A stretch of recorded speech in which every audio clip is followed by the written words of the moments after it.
From sunny Southern California, this is the Executive Housekeeper 101 from HousekeepingRehab.com. Here now is your Executive Housekeeper, Abel Josephson. The Executive Housekeeper 101, here we go. You came back. Thank you so much. Good coffee. I'm going to talk to you about relationships with the members of your management team, specifically the general manager. The best advice I can give somebody who's coming into the role of executive housekeeper, and that's really who I speak with. People who have not done it, that don't know the little tricks of the trade and the essence of what they do and what they need to make sure they totally, absolutely never fail, to accomplish these things that you must do. If you do this, it fixes all this stuff. We talk about these things. And today we're going to talk about your role and the role of the general manager alongside of you as a fellow employee, as a colleague. Remember about managers. They're there just like the hourly employee to pay their rent and feed their babies. It can't get more primal than that. Can it get more primal? It cannot get more primal than that. Pay your rent, feed your babies.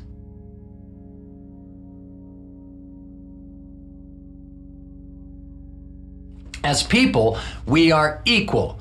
The general manager is no better of a person, no smarter, no different experience probably, but you are just people. And always know that we are just people who have come together to play different roles in the entirety of this one operation. We're a many-membered body that acts as one body that runs the hotel. And it's not even the managers that run it. It's the standard operating procedure. So you could put any manager in there you want, as long as you have your operating procedures and operations down pat, your program's gonna run. So we are all equal as people. We are different in the roles that we play. We're different in our authorities. The most important relationship you can have is the general manager. The best way to run your department is big picture. As long as you see the big picture of what we're doing, what our direction is, what we're accomplishing, what we're not accomplishing, it will explain all the little things in the little picture. The big picture explains the little details. If you're just focused on little details and you understand the big picture of things, you can get lost and tangled up in little things and not know how to fix or run or operate, in your department. So, let's talk about the general manager. And before I say anything, I want to tell you the most important thing you can do for your general manager is run a no surprises campaign. No surprises. You can never surprise the general manager. He must always know where you're going and how you're going to get there. Because if you're going to roll something out, you ought to run it by him and say, I'm going to roll it out. You better have it all planned and know your numbers too. I'm going to roll this out. These are the steps I'm going to take. This might take 2 weeks to get here. Once we get there, then we can move forward. That all has to be mapped out. Everything that we roll out as executive housekeepers is going to have steps and stages. We're going to slowly turn the boat. Housekeeping does not turn on a dime like a speedboat. Housekeeping is a slow barge that's slowly, methodically changed. Why? So many people, so many expenses. It's a bigger thing. It turns a little slower. Front desk, you can make changes overnight. Housekeeping, you can make changes overnight in some things, but as a body in the big picture, it's a little bit slower turn. You must tell your general manager where you're going and how you're going to get there. You must communicate with director of engineering where you're going, how you're going to get there, and you see their needs and how you're going to fit those in. You're always talking to the other departments that need you and explaining to them the needs that you see that they have and talking with them. When is the best time to meet the need? How many people do you think?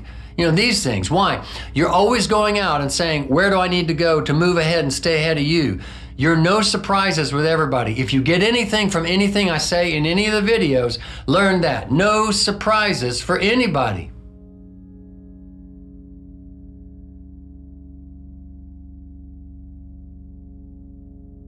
All right, first things first. In most organized corporate hotels and properties, resorts, you have a flow chart. The flow chart lists probably the area vice president, and then underneath him, your general manager. Then there's a line that comes down from him and a line that goes across, and it lists all of the names of the different departments in your resort or hotel. Director of Human Resources, Director of Rooms, Director of Housekeeping, Director of Engineering, Director of Food and Beverage, Director of Golf Operations, that sort of thing. Underneath those, you'll have the names of your assistant. It shows who answers to who, and some of them have a dotted line. Like you do answer to the general manager, but you also have a dotted line to HR, meaning they have influence in your department. Know how these things work. Know who you answer to. Know who your colleagues answer to. But no matter if you answer to director of rooms above you, many bigger properties have a director of rooms. They have director of rooms, and who answers to them? Director of housekeeping, director of front desk, usually reservations, right? Because they're all about just the rooms, right? And how that operation works together. No matter what, always have that dotted line yourself. Dot your own line to the general manager. Always have as your most important relationship the general manager of your hotel or resort. It's healthy for them. It's healthy for you. You can give them information they're not getting from director of rooms or HR. They're going to know where you're going before you go to HR, before you go to director of rooms, before you go to this. Follow the flow chart, who answers to who, follow the protocol. But no, there are certain things that will benefit everybody if you skip the middleman and go to the general manager. Sometimes you just need to go in there and vent, and they're happy for that because the truth is they learn some stuff they don't learn otherwise. I didn't say go gossip and bitch and complain and whine and cry because you're having a problem. No, you're going in there with goals, dreams, and visions for the future of your resort or your hotel, your property, based on the product that's going to be produced by your department. You are the executive housekeeper. Stand up. You are a general. I salute you.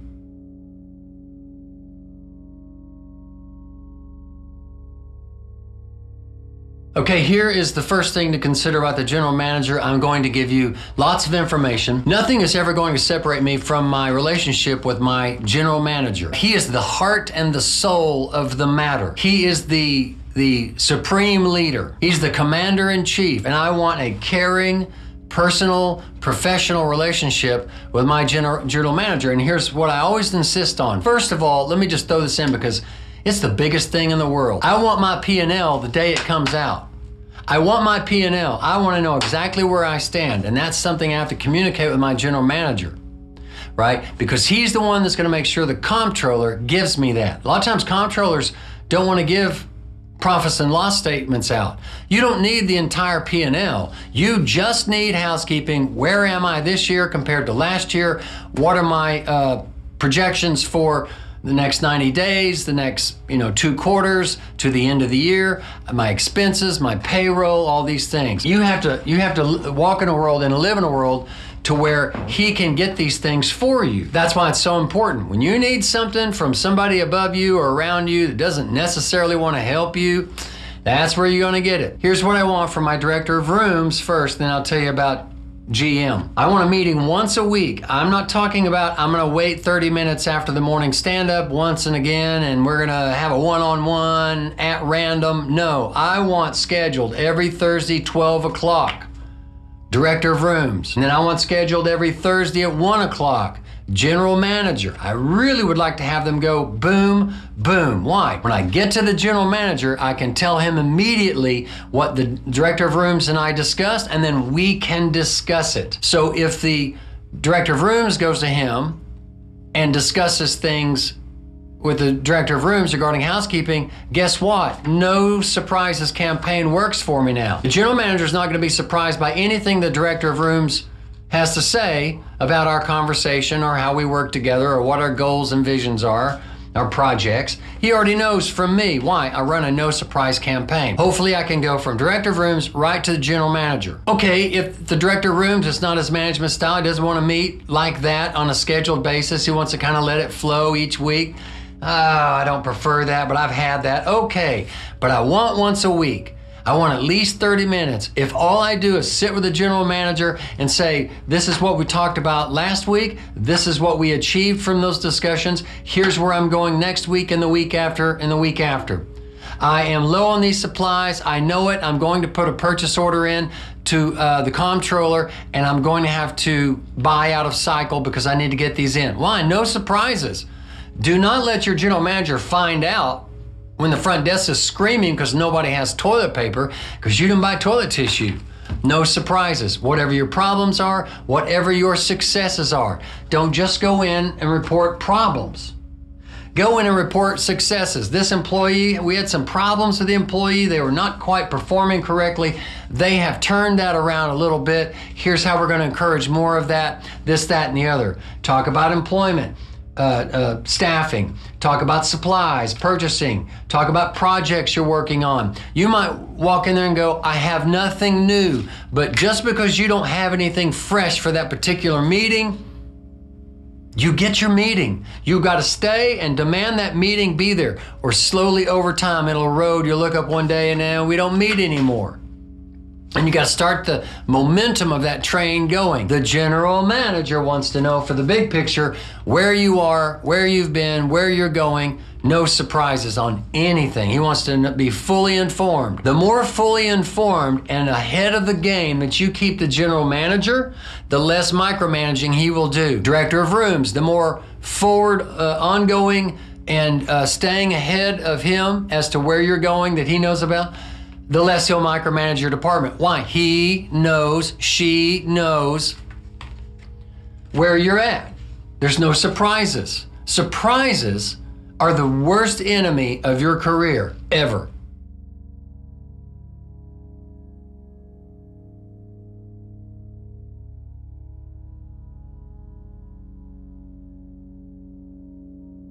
And look, if you're going to have a conflict with something you're going to roll out, you want the conflict to come up and be hashed out in one of these one-on-one meetings once a week with Director of Rooms or GM. You want to work it out there. Don't ever consistently, as a habit, roll things out in your department. It causes problems unforeseen to you, and then have to go back to the general manager and explain why you started this and started that, and it didn't go well. And he'll say, look, stop it. He'll just say, put an end to it. We're not going to do that, right? He micromanage you. Why? Surprises. Surprises bring on micromanagement. And if some manager above you is going to say, no, dude, don't do that. No, that's not important. No, we don't want to spend now. We want to spend next quarter, whatever. You want to do that before you roll stuff out. The last thing you want to do is roll things out in your department, new procedures that other departments aren't following. See, that can be a problem sometimes. We all have to follow the same procedures. Roll out, for example, a new procedure. We have problems and complaints. It's a surprise to the Director of Rooms and GM. GM says, no, stop that because blah, blah, blah.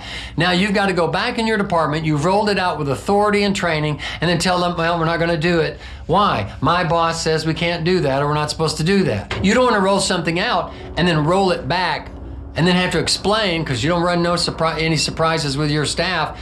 And they have a surprise. What, we're not doing that all of a sudden? What's going on here? They get confused because of the surprise rollback of something you rolled out. Hash all that out in your one-on-ones with the GM. Sometimes we think, well, if I tell them, they'll say no. Well, listen, if you never ask for something, the answer will always be no. Ask for what you want. Eventually you'll get it. You may have to prove yourself in some areas before certain doors and privileges and honors and before you get to your comfort zones with people where they what? Trust you. No surprises campaign with the general manager. It's good to have consensus. Some people think if I tell you what I want to do, you'll just say no, and I won't get to do it. So I won't tell you. I'm going to go start doing it and implementing this and changing this. Listen, it's not the new procedure you want to roll out or operating totally different than the last manager.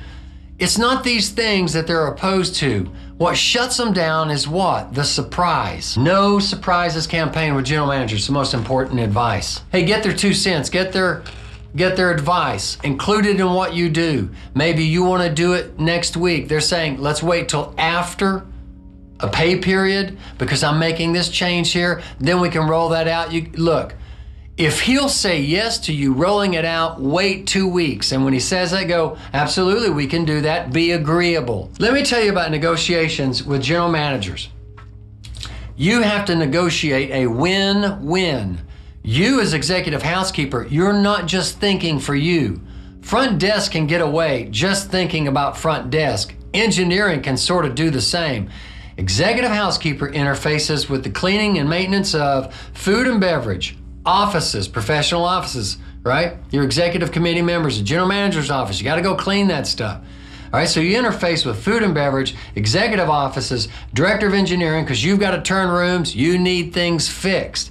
You've got to have a good relationship with them. You have to have an excellent, ongoing, no surprises campaign with your comptroller. This is where you're going to get to buy equipment you don't have a budget for, and you need to accrue it to another expense line. If you don't have his trust, he's not going to work with you, man. You need to fully inform that comptroller of any problems you're having with financials, right? No surprises. You need to tell him, I need to buy this. Ask him, can we accrue it? Can we accrue it and pay out this $1,500 piece of equipment over 3 months? Can we just, look, take the uniform money we haven't spent and accrue that expense to the uniforms because we're fine? Hey, yeah, we can do that. That's a good idea.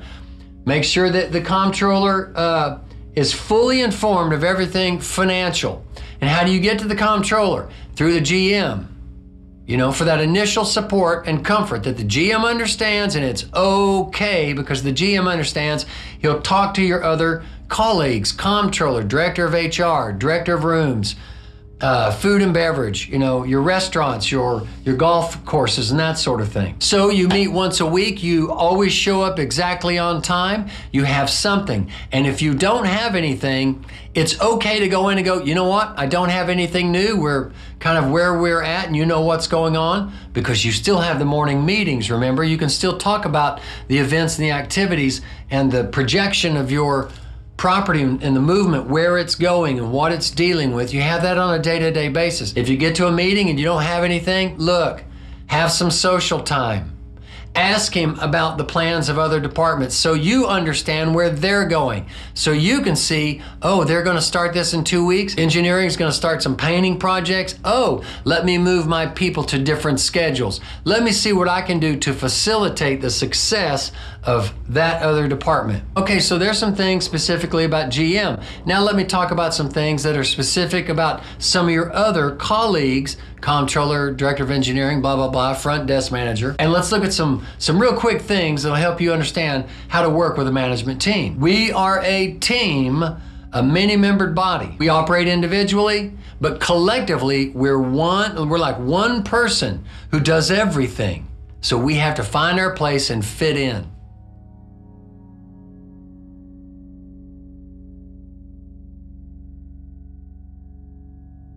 All right, here we go. Let's just talk about some things that we can do to help us have better relationships with the colleagues or the managers around us. In my day-to-day operation, my day is divided up in 2 halves, top half, bottom half, morning, afternoon. So in the morning, my goal is to go down all of the things that are being asked of the housekeeping department. Food and beverage has said, can you come and we need to work on this wall. It's gotten greasy or something. We need to clean it. Well, I'm gonna know the cleaner we need. I'm gonna know the person that's gonna be best for the job, that sort of thing. In my morning, I review and or talk to, or based on conversations I have had, I review all of the things that other department managers are asking of me. And in the morning, it is my priority to serve the internal customer. I have the external customer, that's the guest that comes and stays in the room. I serve that external customer. I have customers on the inside of our property. The director of engineering is a customer. I have to keep the customer satisfied. So if he needs anything from me, I'm going to spend time in the morning organizing or planning or whatever I need to do to serve the need of the director of engineering. If the comptroller needs reports, in the morning is my time where I sit down and I work on the spreadsheets, right? Where I get an inventory wrapped up and ready to send. If somebody says we want to report by Thursday at 9 o'clock, Monday, Tuesday, Wednesday in the morning is where I make sure I get the work done that pertains to other managers. I serve them. It is during this period that I will go around to the departments.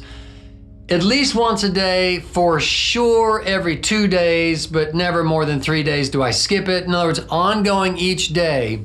If I see a manager from another department coming down the hallway, I'll stop him. Hey, Frank, You guys good? Do you need anything from us? All right, if you need anything, I'm constantly saying this. If you need anything, you call me. Front office manager, okay, we're good to go. Do you need anything from me today that I don't know about? Do we have any early arrivals? Do we have groups? Do we have, all these things? He's a customer. I need to satisfy him. And the more I'm proactive in looking into what he needs, and eventually when I understand what that, for example, front office manager, how they operate, what their flow is, what their priorities are, I can start to anticipate them and then be the executive housekeeper that goes to them. I know you got a group coming in. Heads up, I'm bringing the ladies in. I'm bringing the room attendants in an hour and a half early, right? And we're gonna drop those rooms the night before or whatever. I'm gonna meet your need hopefully by 11 o'clock. So when the group gets here at 1:30, we've had time to get ready for them. Front office manager's gonna go, wow, thank you. And why do I do that? I don't want to surprise on the day that the group comes in and the rooms aren't all quite ready. And then I have to make excuses. Well, we were understaffed or what? No, I want that front desk manager knowing I'm working on his or her behalf. So that's the same thing with director of engineering. What do you need? You need to get into these rooms to paint. Let me get them out of order for you. Let me rearrange all of that with the front desk. I'll get that done for you. First half of my day, I'm working for managers.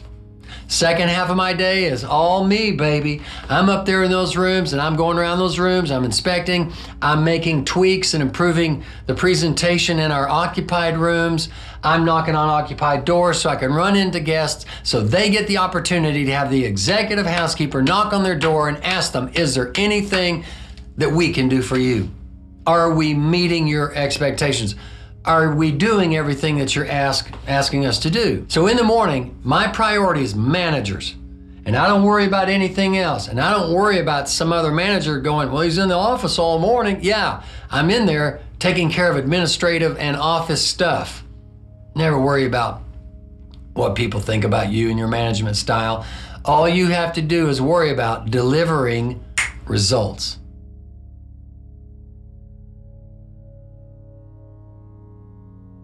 Well, I hope I delivered results for you this time as we talk about our relationship with the general manager and some of the other managers. We're a many-membered body operating as one individual that does everything in the hotel. You're going to have a successful career when you have a great relationship with who? The general manager, baby. The general manager's your best friend. The hotel and hospitality industry is a type of entertainment and a form of show business. Thanks for visiting the Executive Housekeeper 101 with Abel Josephson from housekeepingrehab.com.